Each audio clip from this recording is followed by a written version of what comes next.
khơi dòng suối mát nối tình chúng sanh. Phật về cho đất thêm lành, cho hoa thêm nhụy, cho cành trổ bông.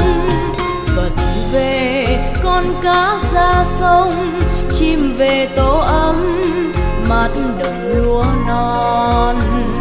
Phật về an trú trong lòng, tham si sân hận không còn chỗ dung.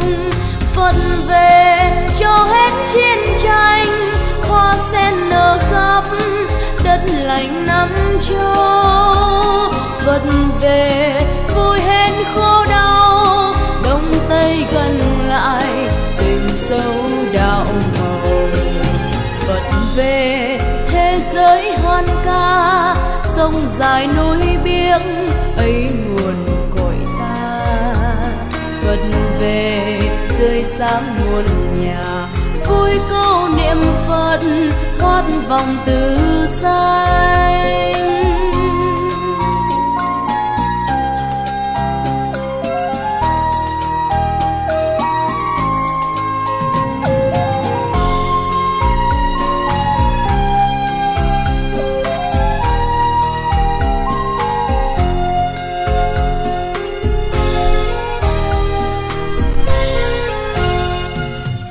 Về mở cửa vô minh, khơi dòng suối mát nối tình chúng sanh. Phật về cho đất thêm lành, cho hoa thêm nhụy, cho cành trổ bông. Phật về con cá ra sông, chim về tổ ấm mát đồng lúa non. Phật về an trú trong lòng, tham si sân hận không còn chỗ dung. Phật về cho hết chiến tranh, hoa sen nở khắp đất lành năm châu. Phật về vui hết khổ đau, đông tây gần lại tình sâu đạo màu. Phật về thế giới hoan ca, sông dài núi biếc ấy nguồn cội ta. Phật về tươi sáng muôn nhà, vui câu niệm Phật thoát vòng tử sanh. Phật về thế giới hoan ca, sông dài núi biếc ấy nguồn cội ta. Phật về tươi sáng muôn vui câu niệm Phật thoát vòng tử sanh. Phật về tươi sáng muôn nhà, vui câu niệm Phật thoát vòng tử sanh.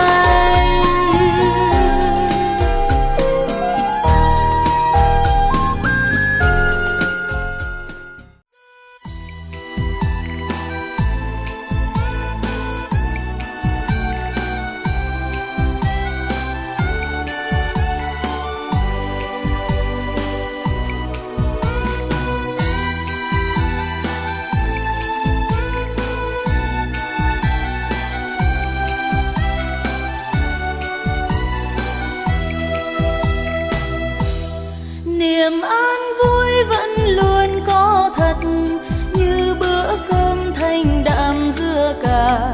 Gian đơn thôi người đừng đánh mất, khổ tâm đi tìm hình bóng đâu xa, khổ tâm đi tìm hình bóng đâu xa.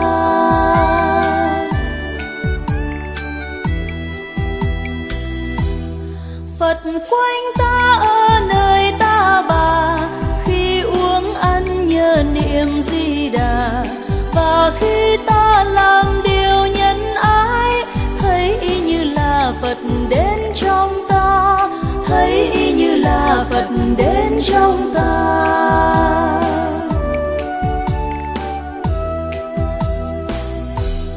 Đời ta qua bao nhiêu phố phường, nhưng chỉ vui trên một con đường. Đường thanh cao dạt dào mưa pháp, sống trong muôn loài ngập nắng yêu thương, sống trong muôn loài ngập nắng yêu thương.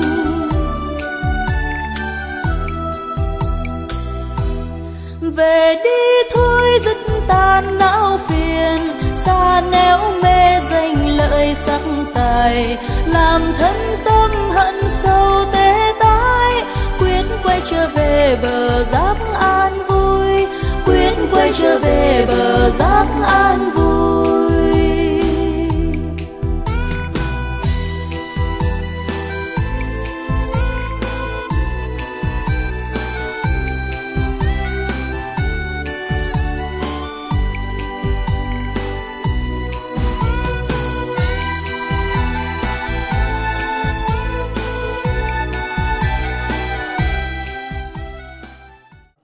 Đài được tăng chứng minh cho Phật tử cùng gia đình tỷ chủ kính lễ tam bảo. Quý Phật tử cùng gia đình tỷ chủ kính lễ tam bảo tam bái.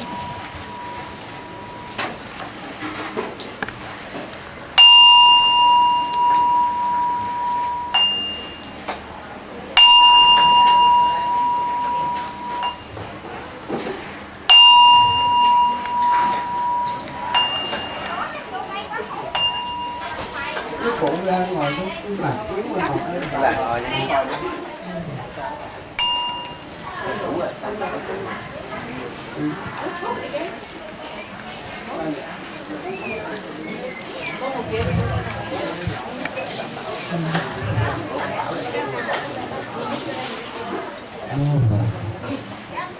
Nam mô A Di Đà Phật. Nam mô Bổn Sư Thích Ca Mâu Ni Phật. Kính bạch chư thượng tọa đại đức tăng, hôm nay là ngày 10 tháng 6 năm Canh Dần 2010.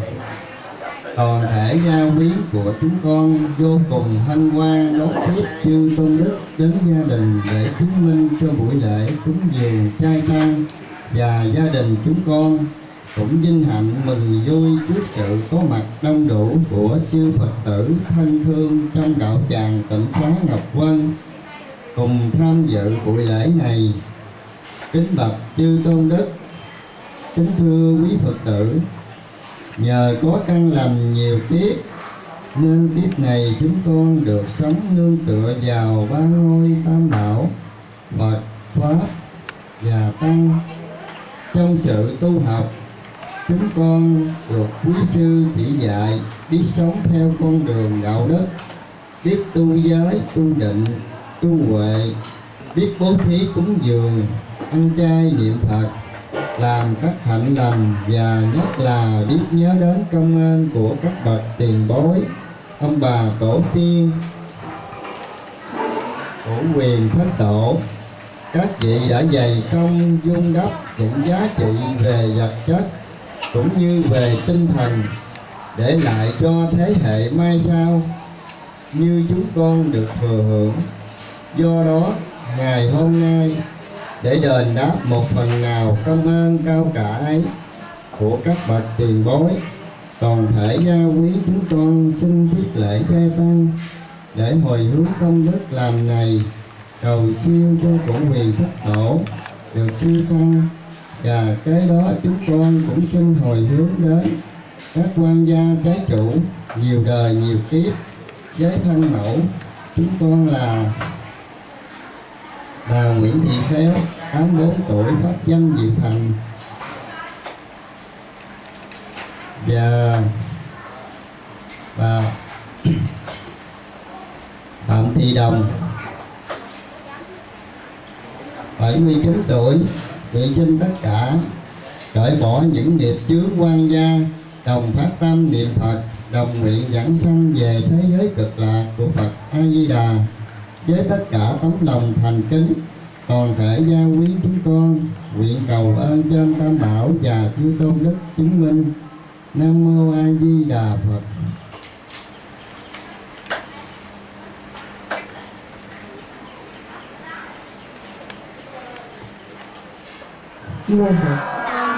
Con bầu nguyện lành trên cõi hương này, xin Phật ngự chứng minh để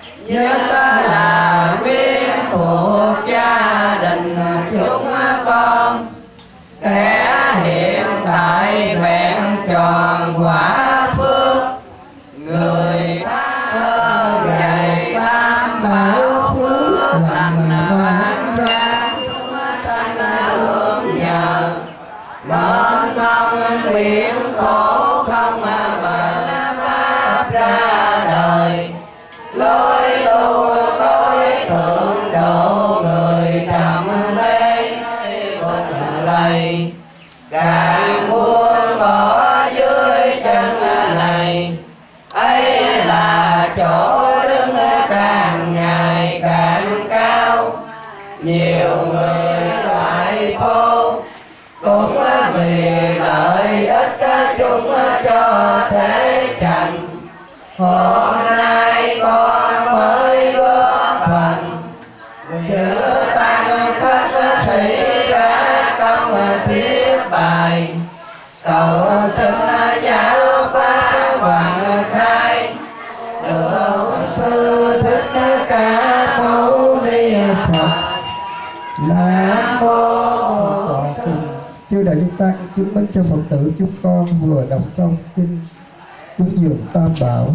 Mô Phật.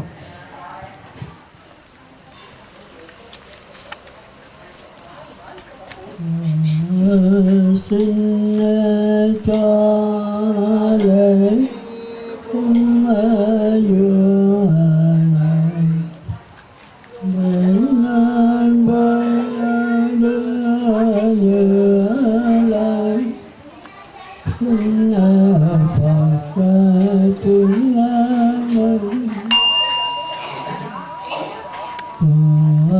xin cho lễ cúng dường này đến với chư Bồ Tát, xin tăng chúng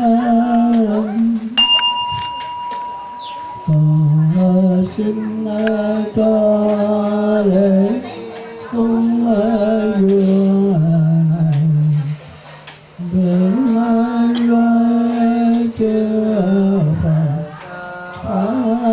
tăng, xin tăng bảo chúng xin là phước báo với mình, phước phước là sự bố thí, xin cho xin chủ mạo đến quả trì giới, phước thí là con đường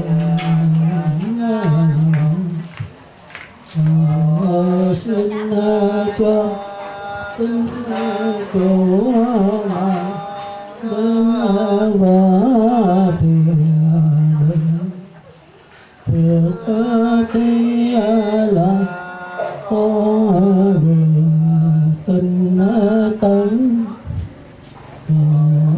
xin cho xin chủ mà đến quả trí huệ,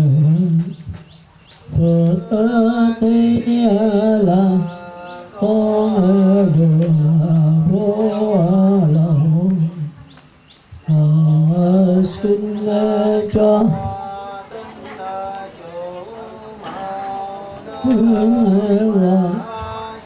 như phước thí là con đường giải thoát, xin cho xin chủ mà đến quả an lạc, phước thí là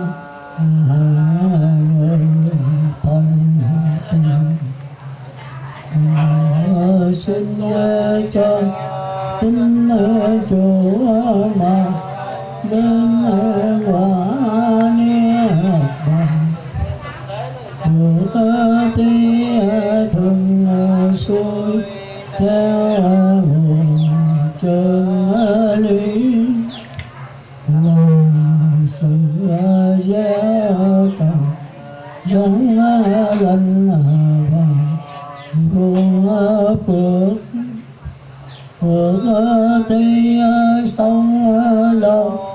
sắc tốt yên vui sức mạnh và trí huệ phước thi sẽ giàu sang quan quyền của Chúa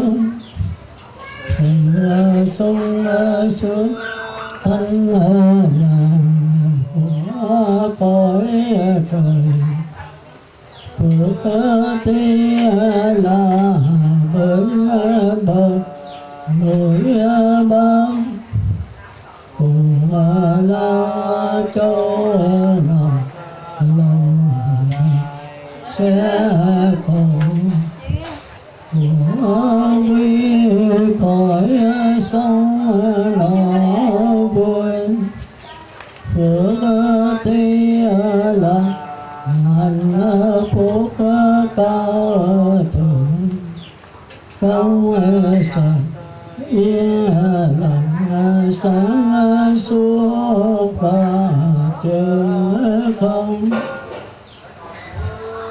thi là chân Phật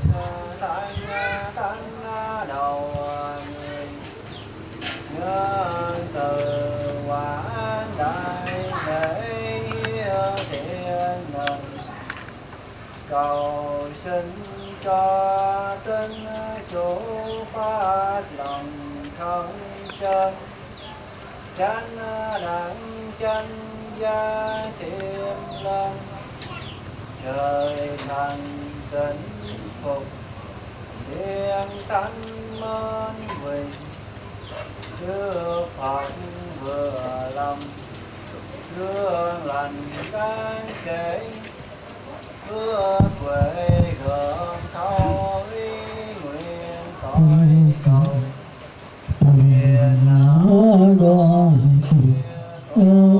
niệm tánh sang cũng thi là người Bồ Tát xin cho chư Bồ Tát bảo đến quả như lai cũng dường nơi tam bảo xin cho tín chủ màu đến quả Phật phát tâm kính chủ cũng dường Phật phát tâm mình con đứa tam bảo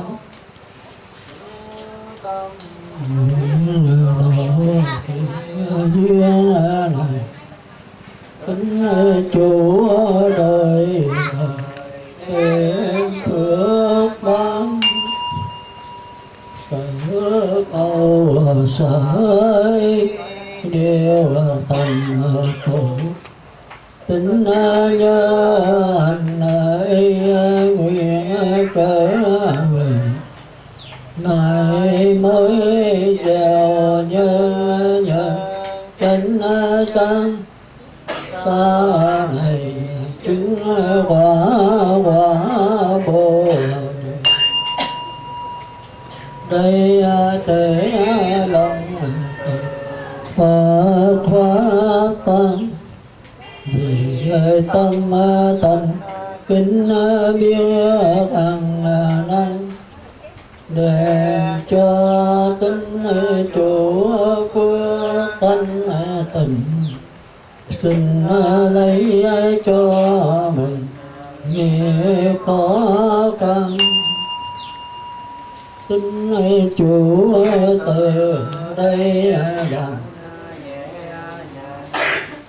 bên mẹ có cõi chung lầm than nhiều cái là y tam bản đã quả kiếp nay thành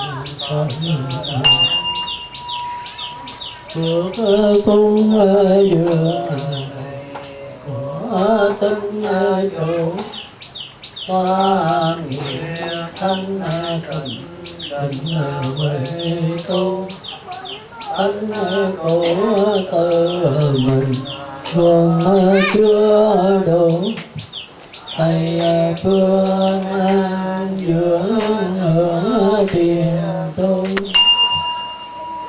phước cung dường của chư linh dứt tiêu tội trước thoát vô minh sám hối hằng năng tâm niệm phật như phương tự la đáng siêu sinh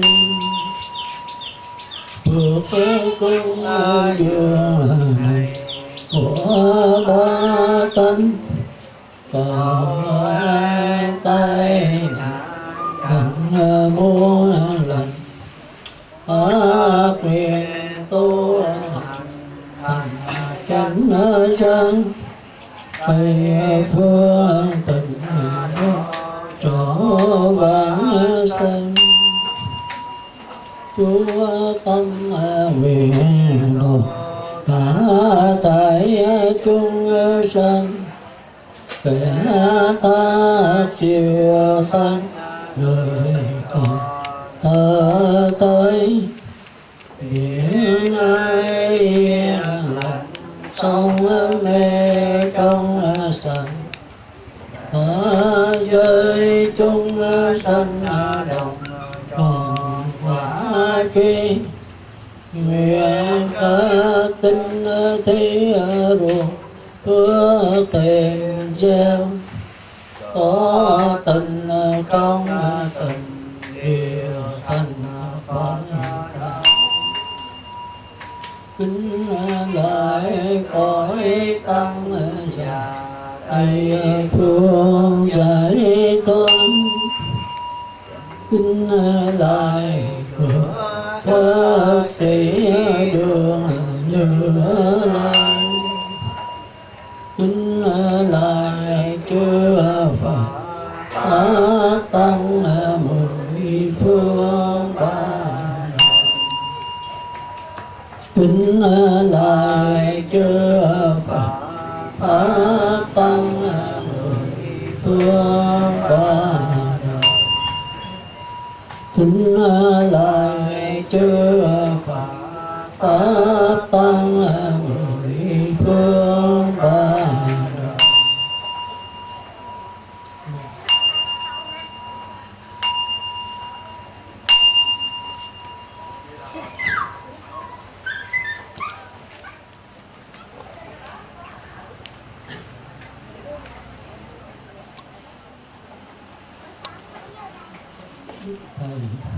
Thích Ca Mâu Ni Phật mô Phật.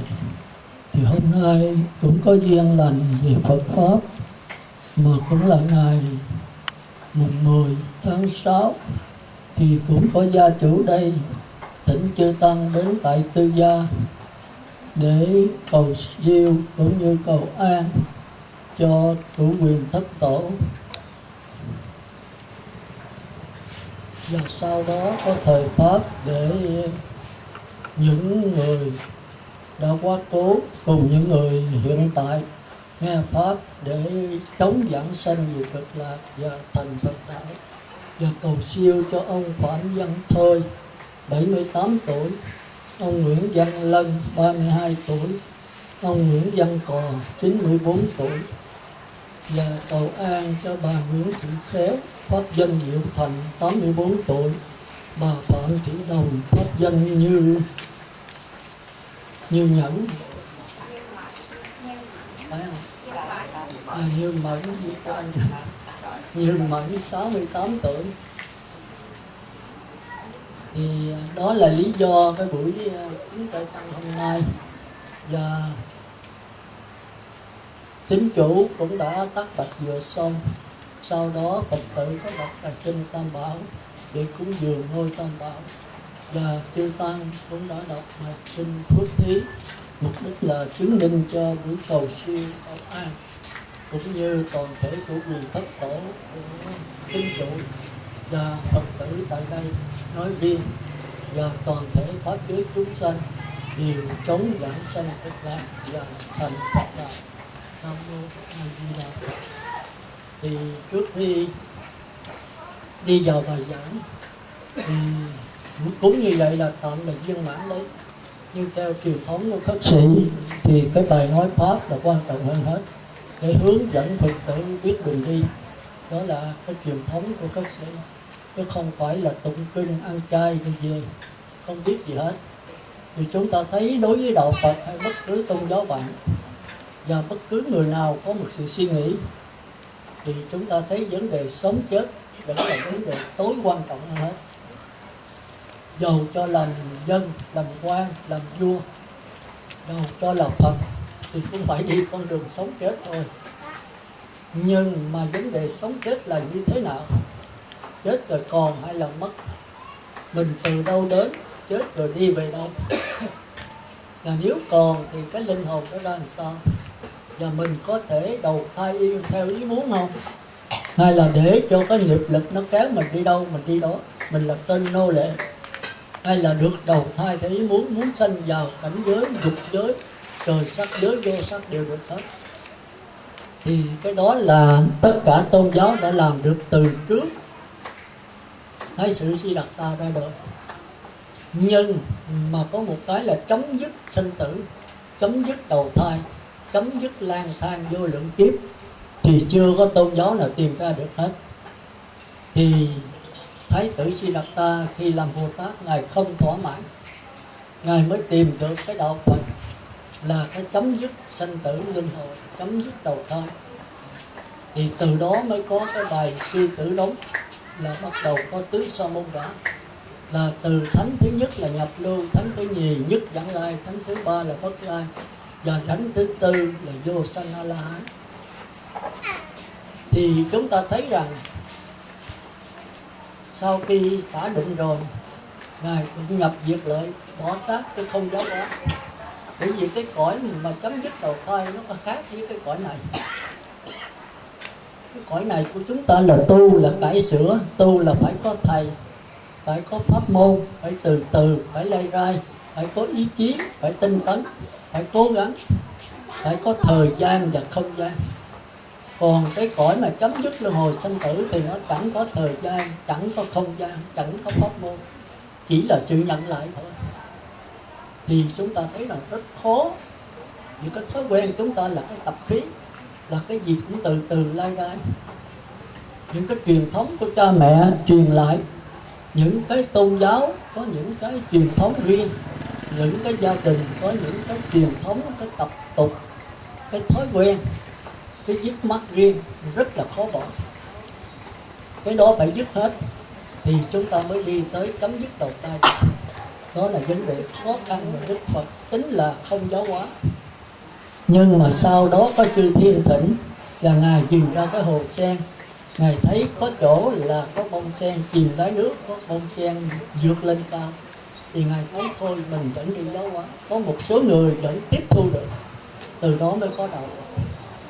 Thì chúng ta thấy rằng sau khi Phật tịch rồi thì Ngài thấy cái giáo pháp nào cũng vậy. Trong thế giới hiện tượng này thì phải có thành, trụ, hoại không. Thành là lúc này còn sống, trụ là nó còn kéo dài đạo Phật thời gian, còn hoại là đạo Phật mất dần, cho đến không là đạo Phật phải tiêu diệt. Thì Ngài tương truyền rằng cái đạo Phật chánh pháp đó là 1000 năm, tức là còn đúng theo đạo Phật. Thì sau người nữ cho nên mất 500 năm, còn cái tượng pháp của 1000 năm. Nhưng mà cái mạt pháp thì tới 10.000 năm. Thành ra từ 1.500 năm về sau là thời mạt pháp. Mà Đức Phật tịch tới nay là 2.500 mấy chục năm rồi. Tức là thời này Phật pháp sắp sửa chấm dứt.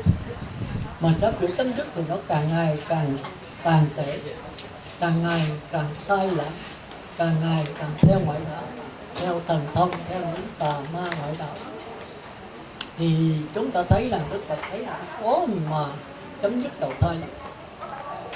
Chỉ mai thai Phật tử có thể sanh về cõi trời, cố gắng lắm là được nhất niệm sanh về cõi trời. Mà sanh về cõi trời thì hưởng hết thước thời gian rồi cũng luân hồi trở lại thôi. Thành ra Ngài không muốn. Hồi xưa lúc Phật Thích Ca còn tại thế thì Phật tử giữ 5 giới, 8 giới, 10 giới rất nhiều, sanh về cõi trời. Rồi cuối cùng vào giáo hội Phật Thích Ca thì chấm dứt đầu thai. Cõi trời là tiếp tục lang thang thôi, nhưng mà được sanh theo ý muốn, đầu thai theo ý muốn, nhưng phải đầu thai. Còn cõi Phật là chấm dứt vấn đề đầu thai. Thì khi Phật còn tại thế, những người 5 giới, 8 giới là xuất gia. Trong 7 bữa là Đắc A La Hán chấm dứt đầu thai. Thì chúng ta thấy là cái thời chánh pháp nó qua rồi, thời mạt pháp 1000 năm cũng qua rồi, thì thời tượng pháp 1000 năm cũng qua rồi. Thì từ 1500 năm về sau là mạt pháp, bây giờ tới 2500 năm rồi. Thì mạt pháp theo Phật tiên đoán là nó tới 10.000 năm, tức là bây giờ mới có 2.500 mấy chục năm, tức là còn có 7-8 ngàn năm.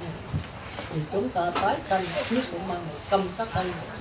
Nếu mà cái tuổi thọ chúng ta là 100 sắc, thì chúng ta thấy là chúng ta bắt đầu SOS, tức là cầu cứu rồi. Thì Phật tử nào mà những bà lớn tuổi như bà thế mà thì biết rồi. Hồi lúc còn nhỏ rất là dễ thương, chúng tôi cũng vậy, chưa có máy móc khoa học, chưa có tiến hóa, thì cái hưởng thụ chúng ta rất ít, thời gian rỗi rảnh rất nhiều. Chúng ta sống với thiên nhiên, sống với những khu vườn sinh thái. Còn học giờ tiên tiến chúng ta đầy đủ tiện nghi, mà đầy đủ tiện nghi chừng nào thì chúng ta lại bỏ mất chúng ta mà đi tìm bên ngoài. Hồi xưa thì ở vùng quê là chừng nào mới có điện, chừng nào mới có radio, TV. Thôi bây giờ vùng sâu, vùng xa vẫn có điện, vẫn có truyền hình. Mà truyền hình điện là những cái vấn đề, có nhiều vấn đề phức tạp. Thành ra chúng ta cứ lo bên ngoài vấn đề mà chúng ta quên con người. Thành ra thành Phật cũng là con người này, mà đọa địa ngục ngạ quỷ súc sanh cũng con người này, mà thành trời cũng con người này. Chúng ta phải trở về chúng ta để biết được cái sự diễn biến của chúng ta tốt hay xấu. Thế mà bây giờ chúng ta chả biết gì hết, cái sống sai chết mộng. Thành ra Đức Phật mới thấy tội nghiệp. Ngài biết rằng càng ngày càng xuống dốc, thành ra bây giờ mới có 2.500 năm, còn tới 7-8 ngàn năm nữa. Thì tới đó là con người sống còn có 10 tuổi là phải chết. Thì cái sự khổ nó vô cùng. Nào là động đất, nào là lửa cháy, nước thiêu, rồi lũ lụt, rồi bệnh hoạn, rồi tai nạn xe cộ. Chúng ta thấy bây giờ đang đi xuống đó, nhưng mà có lẽ còn xuống hơn nữa. Thì chúng ta thấy hồi xưa mà nhà nào có chiếc xe đạp là khá lắm rồi, thôi là đi bộ không. Mà bây giờ xe đạp không kể, nhà 3-4 chiếc Honda, 4 người thì 4 chiếc Honda. Còn xe hơi nữa bây giờ rất là dễ dàng, chứ hồi đó mà đi xuống đây dễ gì. Bây giờ đi bao xe phải tới rồi, từ tiếng 2 tiếng là tới. Thì chúng ta thấy cái tiện nghi đó là tốt. Nhưng mà nếu cái tâm mình tham cầu bên ngoài rồi thì mình quên trở lại con người. Bây giờ có giàu sang quan quyền vua chúa tiền bạc có chất đống, bây giờ cũng gì chết rồi cũng 2 bàn tay trắng thôi. Thì chúng ta phải hiểu cái đó. Thành ra Đức Phật tiên đoán là thời mạt pháp này khó mà nó thánh quả được, chỉ cùng lắm là cõi trời thôi. Mà cõi trời cũng khó. Nếu ông bà niệm Phật thử coi, niệm Phật đếm từ 1 tới 10, niệm Phật khỏi đếm, khỏi cần niệm Phật nữa. Đi tới giai đoạn này là có, đây mới là cõi trời vĩnh lực mạnh. Mà niệm Phật đếm từ 1 tới 10, niệm Phật khỏi đếm mà nghĩ tới con cái, nghĩ tới tiền bạc, nghĩ tới bệnh hoạn, nghĩ tới ăn uống, thì không bao giờ Đức Phật tiếp dẫn mình được. Thì chúng ta thấy còn khó. Nhưng mà nếu niệm Phật mà tạp niệm mà không nhất niệm thì A Di Đà không tiếp dẫn được. Thành ra Đức Phật nói thôi, nếu mà nhất niệm con sanh về cõi trời thì con phát nguyện mang nghĩ A Di Đà ơi tiếp dẫn con. Thì theo 48 lời nguyện Di Đà, Ngài sẽ tiếp dẫn bất cứ chúng sanh nào kêu réo tới Ngài một cách tha thiết, chỉ còn nghĩ tới Ngài, nhớ tới Ngài, tưởng tới Ngài, không nghĩ cái gì hết. Trước khi tắt thở, đi là hít vô thở ra, có một niệm cuối cùng thôi thì giảng sanh. Thì chúng ta thấy nó dễ dàng. Nhưng chúng ta quên rằng lúc còn sống nó khỏe, mình còn trẻ, tập trung dễ dàng. Tới chừng già rồi nó yếu, và khi bệnh thì đau nhức tứ chi đã rồi, ngủ vững phân ly, thì làm sao mà nhớ tới Phật. Mà chừng đó nó nhức dữ lắm.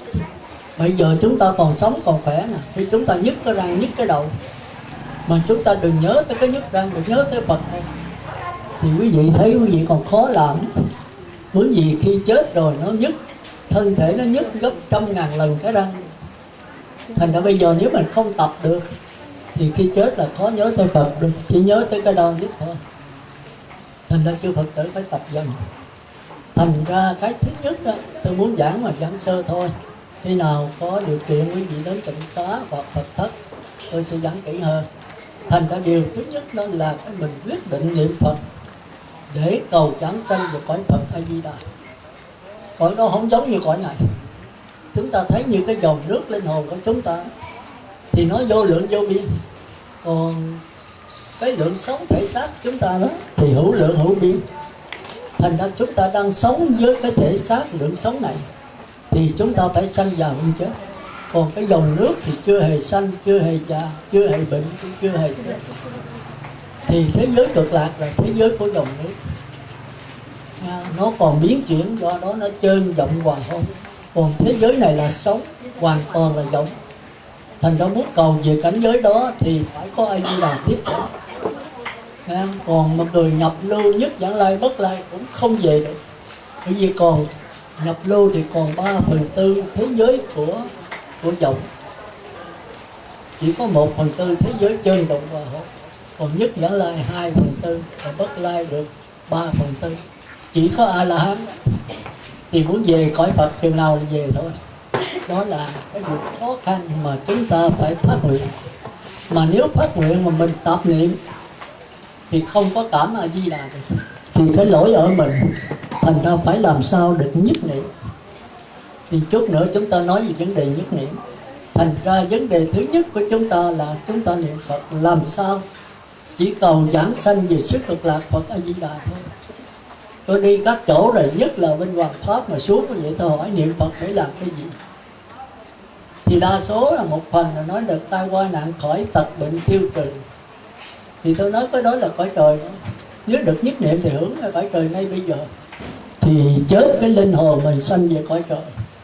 Còn có người nói niệm Phật để được trúng số, để được giàu sang quan quyền, rồi để cúng dường cho chư Phật. Tôi nói Phật không có ăn tiền, không có ăn trái cây, thì như vậy là biến Phật thành ông thần, chứ không phải niệm Phật mà niệm thần. Còn có người đó niệm Phật đó là để cái tâm được yên ổn, thì tâm yên ổn cũng là cõi trời đó. Mình có người nói niệm Phật để hết buồn, buồn quá là vô tịnh thất rồi niệm Phật, Ngài có chuyện buồn vô niệm cho nó hết buồn. Có người nói bệnh mất ngủ niệm Phật để ngủ được, thế là niệm Phật để trị bệnh thôi. Thì cái sự sai lạc rất là lớn. Thành ra tôi phải nhắc lại Phật tử, có ai hỏi thì nói tôi niệm Phật để cầu giảng sanh về xứ cực lạc của Phật A Di Đà. Bởi vì nó nhiều tịnh độ lắm. Thì hãy có bao nhiêu quế độ của tư tưởng chúng sanh thì có bao nhiêu trí tuệ của chư Phật để mà cứu độ chúng sanh. Đó, thì câu số 2 là vậy thì cõi Phật A Di Đà ở đâu? Thì chúng ta thấy là thế giới của dòng nước thì ở đâu cũng có, nó không có không gian, nó tràn lan trùng khắp. Nhưng muốn về đó mình về không được, thành ra mình phải nhất niệm. Mà nhất niệm thì có chỗ tập trung để A Di Đà cảm mình cảm A Di Đà ứng hiện sẽ cứu mình. Thành ra thường cổ đức là dây giờ hướng Tây, tức là hướng mặt trời lặn. Thì bây giờ mình cũng làm theo thôi. Chứ thật sự đạo Phật, cõi Phật A Di Đà không phải ở hướng Tây, mà nó là cung cấp. Tôi lấy một cái thí dụ, chẳng hạn như là cái đài phát thanh Sài Gòn với đài phát thanh Mỹ, thì hai cái đài phát thanh này có không gian, có thời gian. Mình muốn đi về đài phát thanh Sài Gòn, muốn đi về đài phát thanh Mỹ, nếu dùng máy bay cùng một cái tốc độ bằng nhau thì đài phát thanh Sài Gòn phải tới trước, bởi vì có không gian. Còn bây giờ nếu làn sóng của đài phát thanh Sài Gòn và làn sóng đài phát thanh Mỹ thì hai làn sóng nó đều nằm trên không gian này hết. Dầu của Anh, của Pháp, của Nga, của Trà Vinh cũng nằm trên không gian đó. Bây giờ chúng ta muốn cho cái tiếng nói của đài phát thanh Trà Vinh của Sài Gòn phát hiện và tiếng nói của đài phát thanh Mỹ phát hiện, thì chúng ta đem hai cái radio lại, nhấn nút một lượt thì tiếng nói một lượt thôi, không cái nào trước, không cái nào sau. Vì cái làn sóng nó nằm trên không gian, vô lượng vô biên. Thành nói nó chỉ phát hiện chứ không phải là đầu thai, mà là giảng sanh. Thành ra vấn đề giảng sanh không phải là vấn đề chết, mà là vấn đề phát hiện cái xứ Cực Lạc Phật Di Đà ở trước mắt, ngay bây giờ tại đây. Nhưng mà thế giới Cực Lạc, tịnh độ của các vị Phật cũng như là Đại Thông Trí Thắng Phật phương Đông, cũng có A Sơ Bệ Phật này kia đó, thì cũng nằm trên không gian. Chúng ta giảng sanh về cõi nào cũng một lượt hết. Thí dụ bây giờ giảng sanh và hạ phẩm hạ sanh với trung phẩm thượng sanh, hai người chết một lượt, giảng sanh một lượt. Nó không có đi, không có đến, mà chỉ phát hiện. Cũng như mình nhấn nút một cái thì đài Sài Gòn với đài Mỹ cùng phát tiếng nói một lượt. Không, mặc dầu nếu mà đi tới cái chỗ không gian của cái đài phát thanh thì nó phải có không gian, thì có trước có sau. Còn cái làn sóng thì mình chỉ phát hiện thôi. Thì vấn đề giảng sanh là không phải vấn đề chết, mà là vấn đề chuyển biến, phát hiện ra thôi, nhận lại cái Phật, cái cảnh cõi tịnh độ ngay trước mắt mình. Thì cái đó chỉ có A Di Đà mới giúp đỡ mình được thôi. Còn nếu mình đi từ đây đến Sài Gòn, từ đây qua Mỹ thì mình có thể tự lực đi, dùng máy bay, dùng xe tăng, dùng tàu lặn. Còn bây giờ phát hiện thế giới Cực Lạc A Di Đà với thế giới A Sơ Bệ Phật, với thế giới Đại Thông Trí Thắng thì một lượt thôi. Nếu người chết là về đó một lượt hết. Thì đại khái vậy. Khi khác tôi giảng kỹ hơn để chúng ta thấy là vấn đề giảng sanh phải cần có tha lực, mà tha lực của Phật A Di Đà. Rồi vấn đề thứ ba là cái gì giảng sanh về đó, thì chúng ta nên nhớ niệm Phật không phải niệm bằng miệng. Cái miệng chỉ là cái cơ quan làm phát hiện cái linh hồn, cái nhớ, cái nghĩ, cái tưởng, giống như cái tiếng nói vậy. Nó không phải của ống loa, mà nó là của làn sóng linh hồn. Thì làn sóng linh hồn mới mượn cái ống loa ốc để nhớ, để nghĩ, để tưởng. Thành ra niệm Phật là niệm bằng tâm linh hồn làn sóng, chứ không phải niệm bằng miệng ống loa. Chúng ta phải hiểu cái chỗ đó. Thì thời giờ không có, tôi chỉ giảng sơ thôi, cho quý vị có một cái khái niệm, một cái ý thức về vấn đề tịnh độ. Nếu không nói quý vị không nắm được, nhưng mà nói cho rõ thì phải 8-9 tiếng cũng chưa xong. Tôi nói cái đại khái để quý vị thấy rõ như vậy.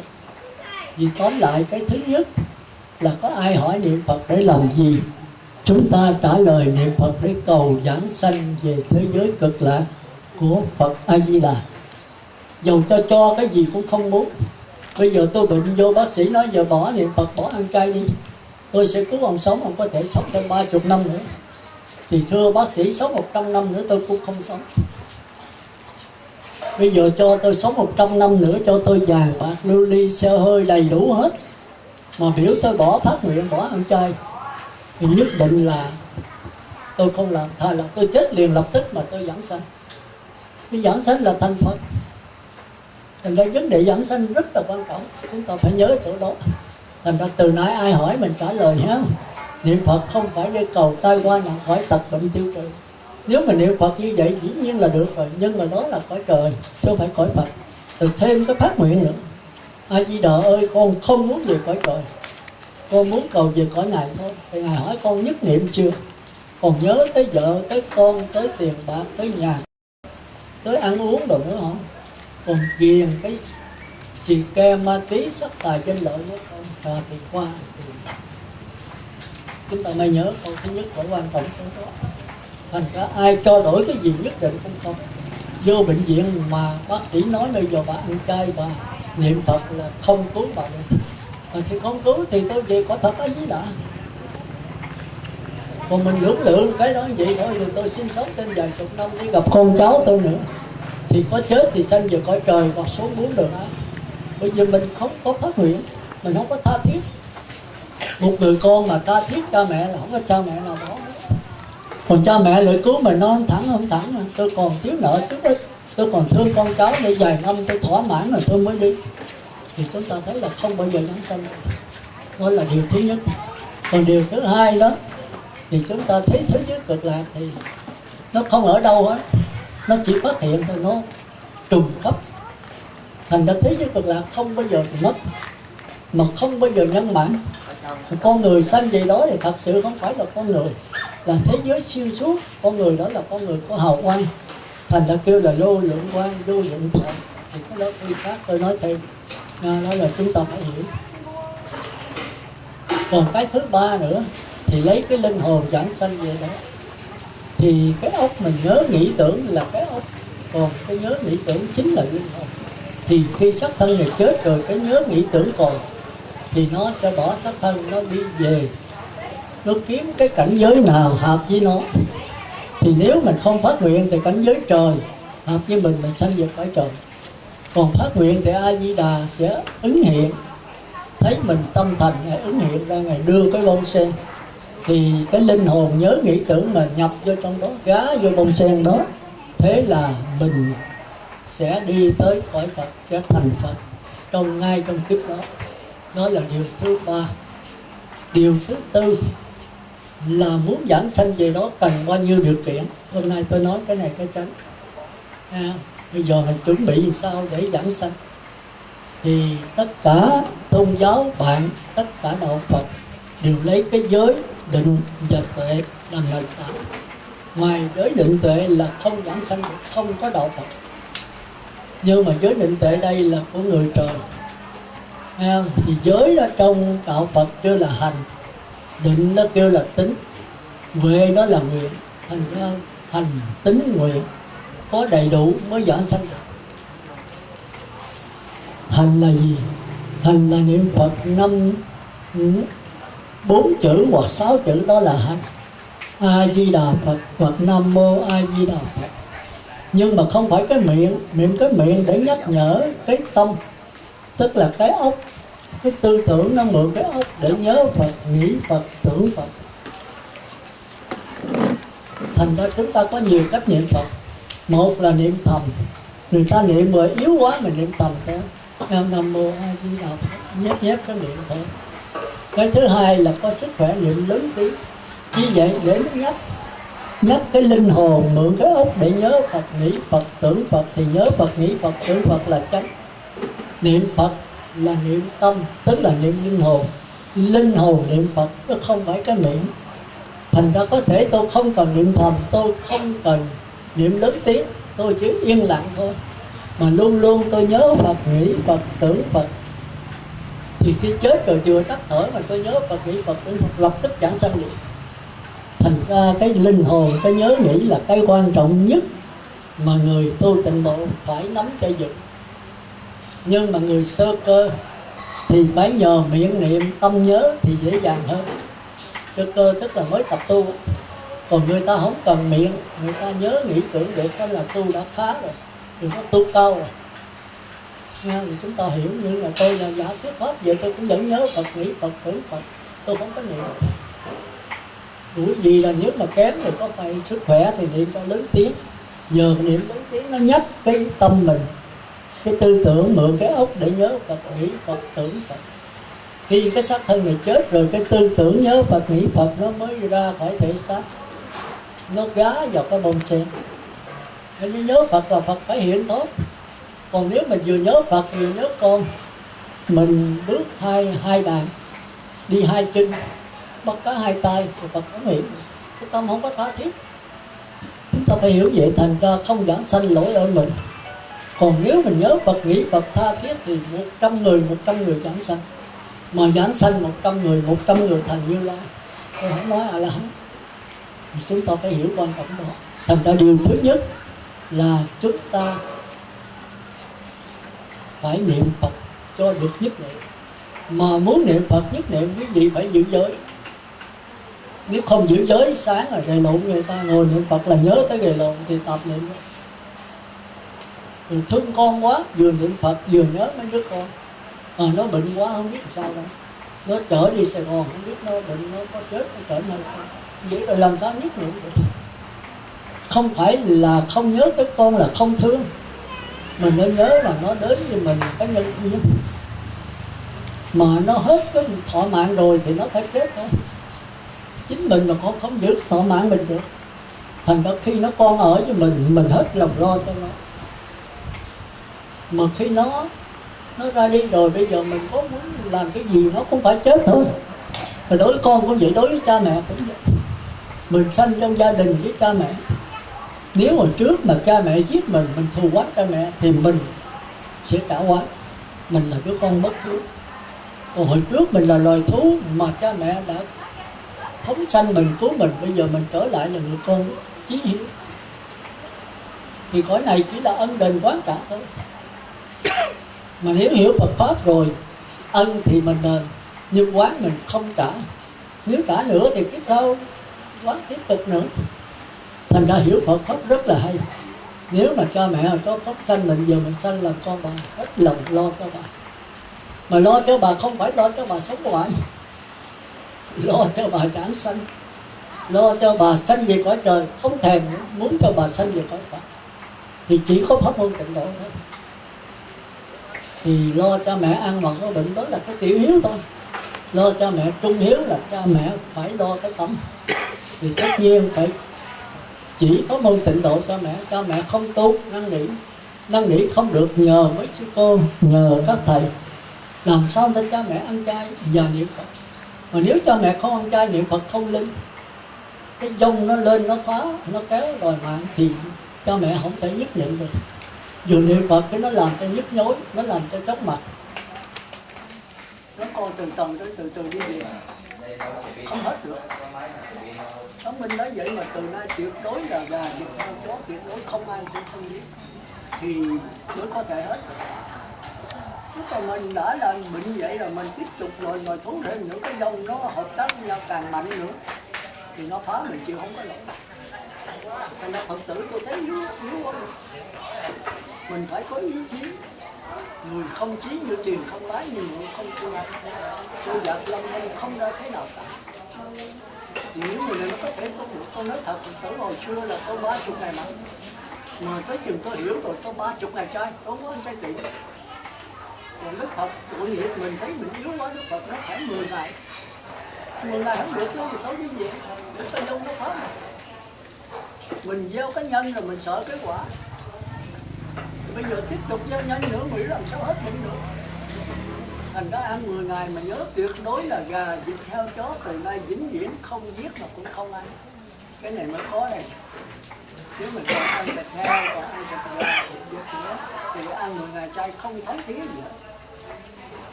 20 ngày ăn mặn chỉ tôm cua cá tép thôi. Có người là không được, có người không được đi về, tôi không cứu được. Cái này mình trói cột lấy mình phải mở. Nhưng mà cái cách mở là tôi chỉ, mà tôi chỉ sai tôi chịu tội. Mà tôi chỉ đúng mà không làm thì đấy chịu. Thành ra tôi nói chuyện với những người mà có ý chí, dám cương quyết làm. Phật đắc quả được thì tôi cũng đắc quả. Cứ nói từ lây rai tôi bị tại vì bởi mà tôi gặp Phật tử nào nói với tôi bị tại vì bởi là tôi đuổi về rồi. Cái người nào không thể nói gì chuyện gì đó không được. Phải tự lực. Có người tôi khuyên ăn chay kỳ, con ăn chay kỳ. Có mấy người này là có thể tôi. Có người nói tại cha mẹ không cho ăn gì, chồng không cho ăn, cố gắng. Rồi mình là cái gì? Mình phải thông minh, phải khôn khéo. Ai mà dạy khôn khéo cho mình. Mà nếu mà không khéo mà về ngồi thiệt. Niệm Phật đếm từ 1 tới 10 niệm Phật, khỏi đếm khỏi cần niệm Phật, con người này thông minh.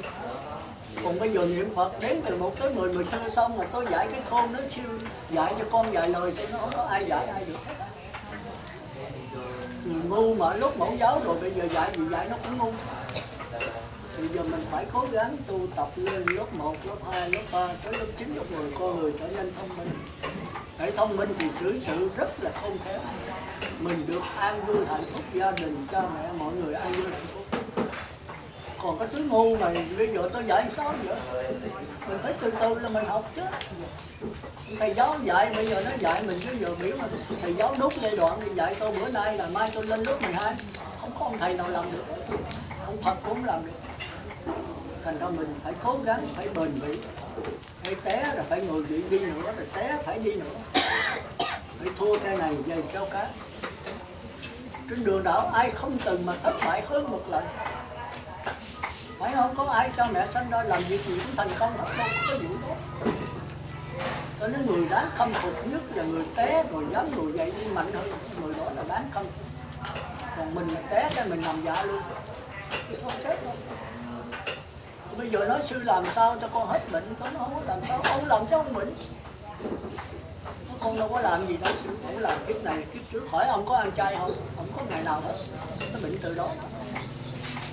Đúng là ông phải ăn chay trường, nhưng mà chưa được thì 10 ngày, nhưng mà tuyệt đối heo chó gà vịt không ăn nữa, chỉ ăn tôm cua cá tép thôi. Ông ăn 100 con tép như giết một con gà con chó thì gà chó nó thù quán được. Thành ra Đức Phật quá từ bi, thấy mình không được rồi thôi cho mình từ từ, nhưng mà rồi phải chay trường. Nếu ông muốn hoàn toàn giải thoát, không còn ai phá nữa. 100 con tép mà vàng con tép nó trả thù ông rất yếu, mà quá ông bệnh sơ sơ. Chứ không đến cái bệnh tâm thần, không bệnh nói xàm hay là bệnh này kia, bệnh nan y nữa, khó có. Thành đó Phật tử phải hiểu là cái điều thứ nhất là làm sao muốn niệm Phật phải ăn chay kỳ 10 ngày, dưới nữa là không được. Một tháng 30 ngày, còn 20 ngày ăn mặn mà. Mà nếu không làm được thì làm cái gì bây giờ? Thành mấy người nghĩ là tôi, đánh tôi là khó. Con người phải có ý chí, phải mình tự lực mình. Nếu mà núi nó cao, ý chí mình cao hơn. Biển nó rộng, ý chí mình rộng hơn. Ý chí là do ai dạy mình được. Nếu có cái bền thôi, làm hoài làm mãi. Chúng ta biết con rùa với con thỏ nó phóng một cái là mấy thứ. Con rùa nó bò cả tiếng đồng hồ nó mới được xuống. Nhưng mà nếu tranh đua đó thì con rùa nó biết cái số phận, đối đua theo phận đối đua, nó cứ bò mãi, cuối cùng nó thắng con thỏ. Thành ra đạo Phật không cần người thông minh, không cần người là mạnh khỏe, hoàn cảnh nào cũng tu được hết, nhưng mà cần có cái bền. Cái bền đòi hỏi ai, người bệnh hoạn cũng vẫn bền được, người ngu si cũng vẫn bền được. Những người ngu si trở nên người trí tuệ nếu mà bền bỉ. Người bệnh hoạn mà biết niệm Phật sẽ chuyển hết nghiệp, không còn bệnh nữa. Còn nếu không là kiếp sau sẽ mang thân đầy đủ căn lành. Mà bây giờ cái bền nó biểu hỏi ai, ông sư cho mình cái bền, ông Phật cho mình cái bền, không có ông nào làm được. Tôi bệnh quá rồi Phật bắt mạch rồi ngài cho thuốc, mà nói con uống chắc chắn bỏ đặng hết. Nó không, đắng quá con uống được, Phật uống được con luôn. Cái tuổi này là đâu có ai làm được. Mình đói quá rồi mình biểu Phật ăn giùm. Nó nói là mình phải ăn chứ, ở tại mình thì mình phải chịu, mình sinh bệnh thì mình phải uống thuốc. Phật không có bệnh. Là ngài biết vệ sinh, ngài biết kiên cử, rồi mình ăn tạp nạp từng đúng hết. Thì từ ra sẽ học hỏi những món nào đâu, phải kiên cử, phải tu hành cho đến kết quả. Thành ra điều thứ nhất là quý vị phải ăn chay và phải niệm. Thì nó có 4 điều lợi. Một nó là niệm Phật nó rành rõ, 2 là tương ưng, 3 là xuống thiết, 4 là niệm tâm. Nó rành rõ tức là niệm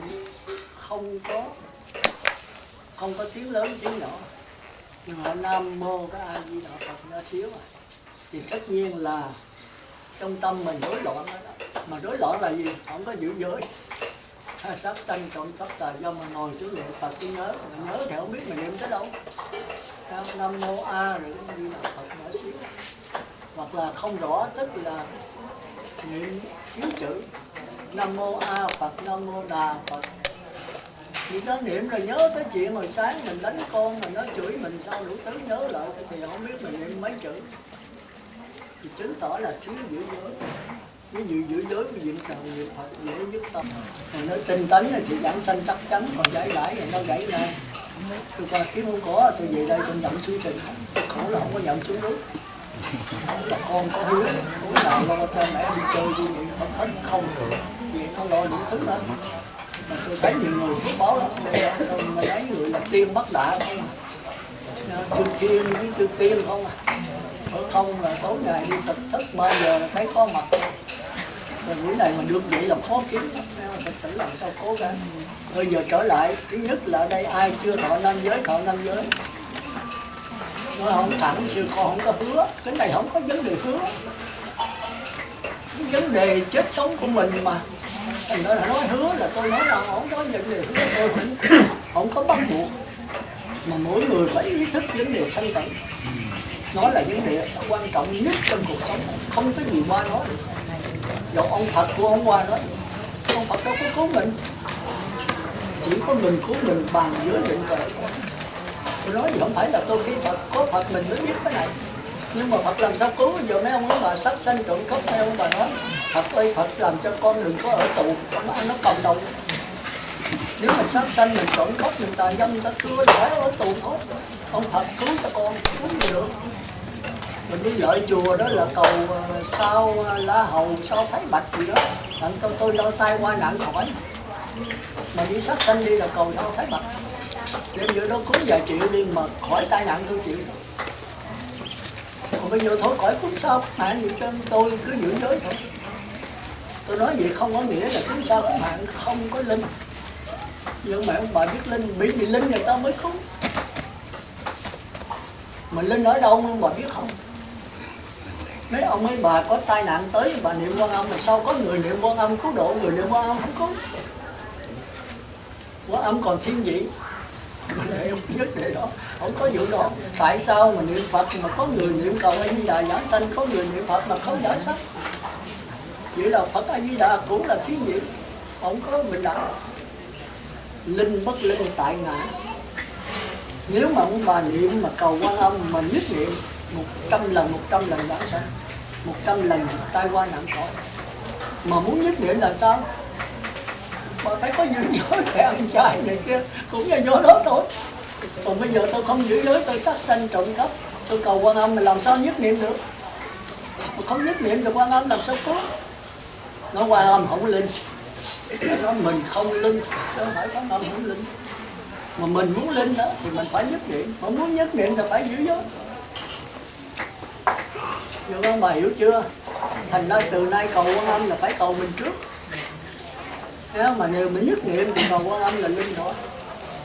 Đó nói chuyện mà niệm Phật nhất niệm rồi thì nhất ra A Di Đà phải tiếp dẫn tôi. Mà tôi đã nhất niệm rồi là tôi không sát sanh trộm cắp, tôi làm có cái nghiệp báo rồi kiếp trước lại nó tới rồi. Cầu Quan Âm thì Ngài cứu mình. Mặc dù mình tu rất là tinh tấn, mình giữ giới rất là kỹ, nhưng mà tai nạn đứng tới thì cái này Quan Âm cứu. Cái này không phải mình tạo, nhưng mà cái kiếp trước. Thành ra mình còn Ngài là mình cầu quá giải. Cầu xin cái nó như sám hối đó. Mà sám hối không nhất niệm thì Quan Âm nào mà cứu độ. Thành ra từ nay đừng có trách Quan Âm, đừng có trách Di Đà. Mà nếu có trách thì trách mình. Thành ra quý vị mà nhất niệm mà niệm Quan Âm không linh, niệm A Di Đà không giảm sanh tôi chịu tội hết. Còn mà không giảm sanh, không tai qua nạn khỏi là tại ở mình. Quý vị cố gắng làm sao giữ giới cho kỹ, niệm Phật. Nếu niệm Quan Âm từ 1 tới 10 chưa có linh, còn tập niệm khỏi niệm nữa mà vẫn có tiếng đàn Phật, vẫn có tiếng Quan Âm, cũng chưa được linh lắm. Chừng nào mà muốn niệm Phật, muốn niệm A Di Đà, muốn niệm Quan Âm là trong linh hồn nó phát ra, khỏi cần niệm nữa. Rồi quý vị nhớ nghĩ tưởng tống lên luôn, rồi nó đầy rồi, nó tràn ra. Kêu là Phật với Quan Âm nhập tâm, nhập linh hồn. Thì bây giờ quý vị làm cái gì cũng linh hết á. Con người quý vị sẽ thông minh, sẽ sáng suốt. Quý vị sẽ giải quyết mọi vấn đề một cách hạnh phúc, êm thỏa cho mình, cho cha mẹ mình, cho thân bằng, cho cụ quyền thất tổ. Nên bữa nay có cái vấn đề hôm nay là ông Thiền Thành, ông Linh đó. Chúng ta không hiểu được. Ông cầu quý sư về đây ít lợi cho ông, ít lợi cho những người đã quá cố, ít lợi cho những người